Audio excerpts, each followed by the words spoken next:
को क्या प्रॉब्लम था और उन्होंने क्या इस्तेमाल किया और कितने दिन में उनको रिजल्ट आया। ठीक है मैम, तो मैम नमस्ते, आप अपना नाम बताइए, कहाँ से है और क्या प्रॉब्लम था वो बता दीजिए। सर मेरा नाम रुचिका वानखेड़े है और मैं मिसाड़ लेआउट से आई हूँ। बस क्या प्रॉब्लम थी मैम आपकी? सर मेरे को पीसीओडी की प्रॉब्लम्स थी और हार्मोन इम्बैलेंस तो हो गए थे पूरी तरीके से, और पीरियड्स इशू था।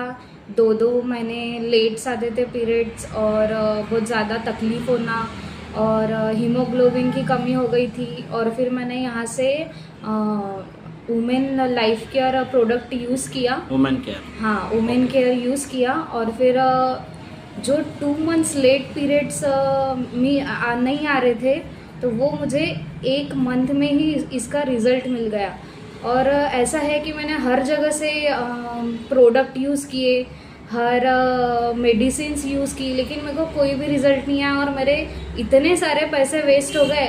और मुझे अभी ऐसा लगता है कि काश मेरे को ये पहले मिलता, और पहले मैं यहाँ यूज़ करती तो अभी मेरे एक भी प्रॉब्लम्स नहीं होते और मैं अभी अच्छी हो गई होती। लेकिन वो बोलते हैं ना कि जो भी काम होता है वो देर से होता है, बट बहुत अच्छा होता है। और मैं ये चाहती हूँ कि सब ने ये प्रोडक्ट्स को यूज़ करना चाहिए, और जैसा मुझे रिज़ल्ट मिला वैसे ही आपको भी मिलना चाहिए। बस मैं यही चाहती हूँ सर।